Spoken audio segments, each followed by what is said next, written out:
What's up, guys? This is the Vinyl Casket. I am Nick, your host. This is the home to the lamest taste, and this is our weekly comic book review. Every week, we pick up the books, we read the books, then we talk about the books. We got a bunch of stuff, so let's get right into it. We're gonna do this nice and easy. We'll start off with Independence, then we'll go into Marvel, then we'll go into DC. Please do me a huge favor, and if you could follow, subscribe here on Twitch. If you're watching this on YouTube, if you can subscribe, like, and comment, let me know what you want me to talk about, series that you're reading, what you want me to read, things you want me to review, all sorts of stuff. And then follow me on Instagram at Vinyl Casket and Vinyl Casket Comics. With that, we'll start off with Image Comics with the Me Love in the Dark issue. I believe this is 4. I think there's only 1 or 2 left. This is by Scotty Young, and is it Jorge Corona? Awesome. I love the art. This is finally, we're getting to the point where the art's been beautiful, the story's been really good. We got a lot of dialogue in this issue, and I was really excited about that. That was something that I've been wanting out of this series, just a little bit more dialogue. I heavily have enjoyed the artwork and the storytelling and the just the relationship that's being built between these characters. But this issue, there was conflict, there was struggle, there was dark and gritty, light and dark contrast. There was ton of dialogue, ton of just setup and building. I can't wait. I know for a fact this is going to be like some kind of short mini series or a movie or something. This is awesome. I'm going to give it a 9 out of 10. Literally a perfect issue. Then we have also with Image, we have Kyle Higgins with Radiant Black. This is issue, where is it on here? Issue 9. Was super excited when they teased this cover. If you don't know, this is Marshall and Nathan. Nathan was originally Radiant Black, and now he's in a coma. And Marshall is now Radiant Black, his best friend. They kind of make you not like him in the beginning of this series, and then you start to kind of like him because he's emotional, because he's upset he lost his best friend. That's his whole life. And then all the other Radiant characters get introduced in, and there's this big struggle between Black and Red. And in this book, it touches upon that. It touches upon social media and streamers in a world of superheroes, and how after absorbing that big bad villain in the last issue, they're now all these different weird helmeted suited characters, supervillains, are just showing up. They touch on this thing Cowl, which was like a show / movie that Nathan and Marshall were huge fans of when they were kids. There was so much character development in here. There was so much build up, so much development for Marshall, both in negative and positive ways. This was a real turning point in the series, and I'm excited to see where it goes. There's so many questions that are now in my head because of this. I'm excited, hopefully this Saturday, to have 1 month later where we can talk about this with the guys, because I'm very excited to have their opinions on this. Another 9 out of 10. With that being said, we're going to move on to Marvel, but we're going to stick with Kyle Higgins with issue 3 of Darkhawk. And if you've been paying attention to me and Darkhawk, I'm loving this story. I'm hating the artwork of the human characters not in costume. It's just, anatomy is wrong, proportions are wrong, they just don't line up. Hair is done wacky. I feel like they're doing realistic, then they're doing super gritty, and then they're doing their hair what's it called? Riverdale, Archie. The characters all have Archie hair, but then they have super cartoony defined features, but then they're super gritty cross-stitching dirt across their face. All these different elements are just kind of botched in together and then just sent out. And I'm like, did no editor go over this? Did no one say, hey, this just looks a little wonky? The story's really, really good. It's the same writer as this book. And that's too close to me. And this would be just as good as this, and this is phenomenal if the art was just better. If it was the art in this book this would be the top selling Marvel book right now. 100% would be just as good as Moon Knight. But with that being said, the costume artwork when he's Darkhawk is perfect. That's perfect. Scenery's good. Coloring is good. It's just the normal, and that's the part. The way Kyle Higgins writes a superhero story, he really develops the character that is the superhero. And you spend a lot of time looking at them out of costume. And that's causing problems here because it doesn't look good, in my opinion. Like, it's not terrible. I just feel like it's a bunch of really well executed elements that don't mesh well together, like bash together.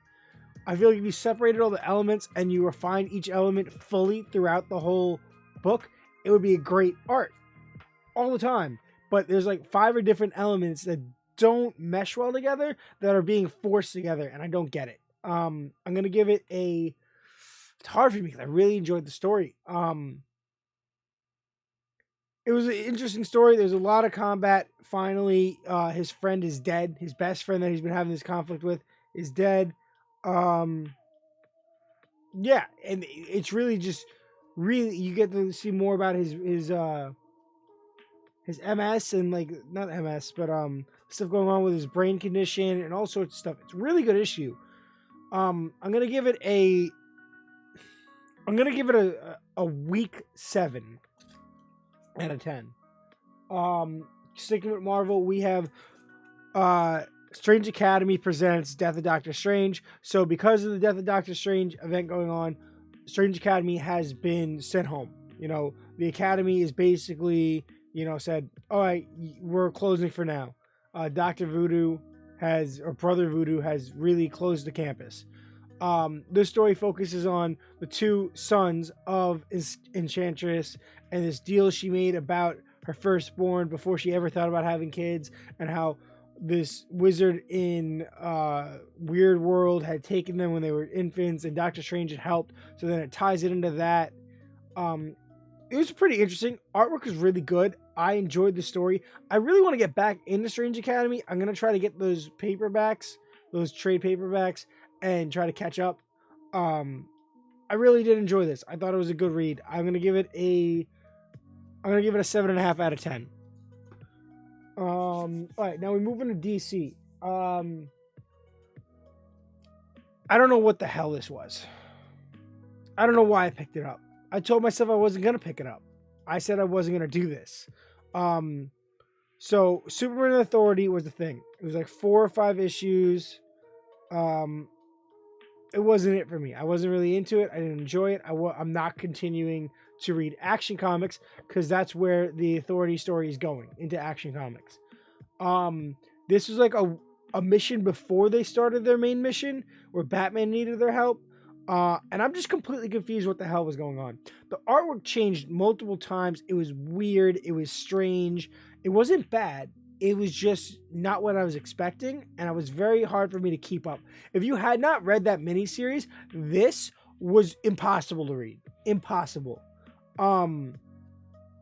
It was big for no reason. It was an oversized issue. You get some weird, maybe they're lining up for another storyline. There's some weird alternate world where Batman becomes the head of the League of Shadows and then takes over the world. And, you get that creature from, I can't think of it, how to pronounce it. Flognog, whatever it is. Fognut.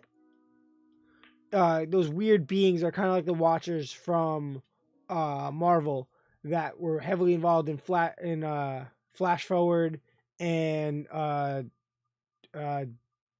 Knight's Death Metal.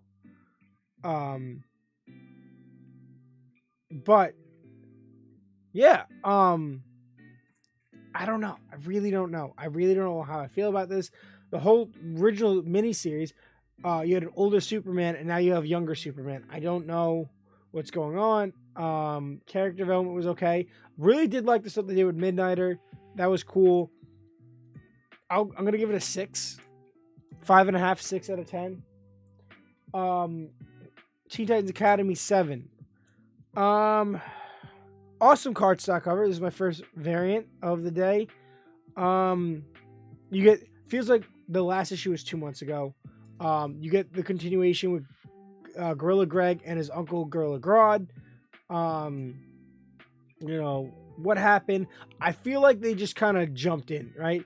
They left us with a cliffhanger, and then they just fly in without any explanation of really what's going on, no setup. I feel like there was holes throughout the story. It was very strange. It was hard for me to keep up. A lot of dialogue. It's kind of messing me up because I want to like this series. I liked the first couple issues. I enjoyed the stuff with Red X. I enjoyed Shazam's miniseries. This isn't really doing it for me. I enjoy the stuff with the detective stuff with what's his name, the Bat Kid. I enjoyed all that stuff. This one didn't do it for me. But I'm gonna give it like a 5 out of 10. It was okay. It's putting the series at risk though for me. Another one, DC Horror issue 2 of Soul Plumber. I don't think I'm gonna continue on this because I was very excited for this. But I'm going to give it one more issue because a lot of weird, wonky, wacky stuff went down in this issue. And I just want to see its outcome at this point. First issue was okay. It was interesting. Art style is very gritty, very weird, very cartoony, very strange. Same in this issue. But he like summoned some kind of demon from like another world. Not even a demon. Some kind of being from another world somehow killed one of his friends. It's just strange what's going on. There's only 6 issues, right? Yeah, 2 of 6. So if I like 3, I'll get the next 3. But if I don't like 3, I'll just have the 3 set, and that's all I really need. That's all I care about. I'm okay with having incomplete collections of stuff that I don't like. And then eventually, there's a bunch of stuff of one-shots and stuff that I'd never finished that I dropped that I'm going to have to compile and just sell back to my shop soon. I'm going to give this like a 6. It was good. It's just too weird for me, I think. All right, we have James Tynion wrapping up his run soon on Batman with 116 with a backup story of Batgirls. Backup story, phenomenal, amazing. I can't wait for that standalone series. This is a cardstock cover. It's connecting with the other 2, the one before it and the one after it. I can't wait to show that. Yeah, this is awesome. I'm loving the Batman title right now. I'm loving Fear State. I'm really enjoying this. The dialogue between Batman and Scarecrow, Miracle Molly, everything that's going on. They're really it's been like 3 issues now, just straight climax, straight action. Ghostmaker doing this, and I think we have the introduction. I'm not reading the Harley Quinn series, but I think Harley Quinn found the other half of Poison Ivy, but I wish that would have been teased and explained further in Catwoman, because Poison Ivy was with Catwoman. Hopefully we find out a little bit more about that in the next issue of Catwoman. But she shows up to Ivy, evil Ivy with good Ivy. I'm excited to see where that goes. Just a lot of stuff. It's a lot to unpack in this one issue. It's really good. I'm loving Fear State. It's a solid event. It's not too big, but it's not small. It impacts all the Bat books. All the Bat books are doing a good job. The backup stories are pretty solid. I'm excited. I'm going to give this an 8 out of 10. It was phenomenal. I enjoyed it. I had fun with it. Okay, last book is an issue 1. This is a limited series by Tom Taylor himself. I've been waiting for this. I talked about it last week on 1 Month Later. It was my anticipated book of the week. It is my pick of the week. It is The Dark Knights of Steel, issue 1 out of 12. This could have gone either way. I could have dropped this. I could have hated it. It is phenomenal.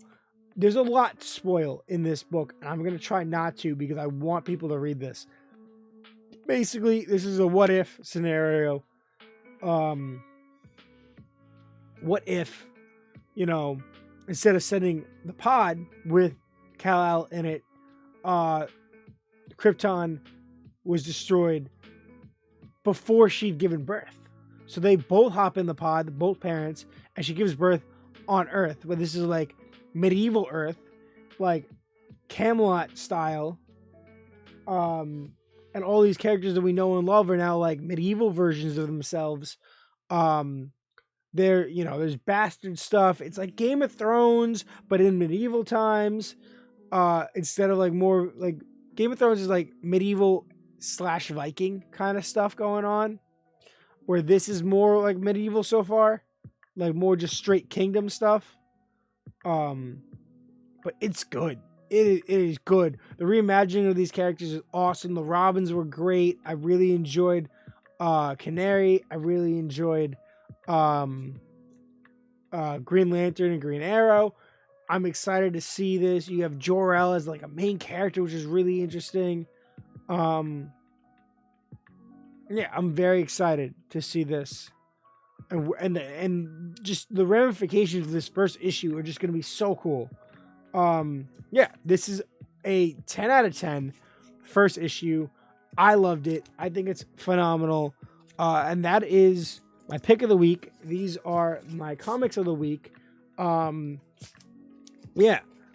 Honorable mention, I would say we'd have to go to the Independents, and both of these issues, both Radiant Black and the Me You Love in the Dark, are highly recommended books for me. I highly suggest you guys get on that and read these series. Image is really stepping up the game lately, and it's just propelling themselves to the top. With that being said, this is the Vinyl Casket. I am Nick. This is the home of lamest taste. Please do me a favor and follow and subscribe here on Twitch. If you're watching on YouTube, hit that like button, comment, hit the bell, subscribe, show me some love. Tell me what you guys want to see next. I listen to all my comments. I have a suggestion to do a trailer review. I'm going to try to do that tomorrow or Saturday. And you can follow my Instagrams at Vinyl Casket and Vinyl Casket Comics. Thank you so much, and remember to stay freaking lame.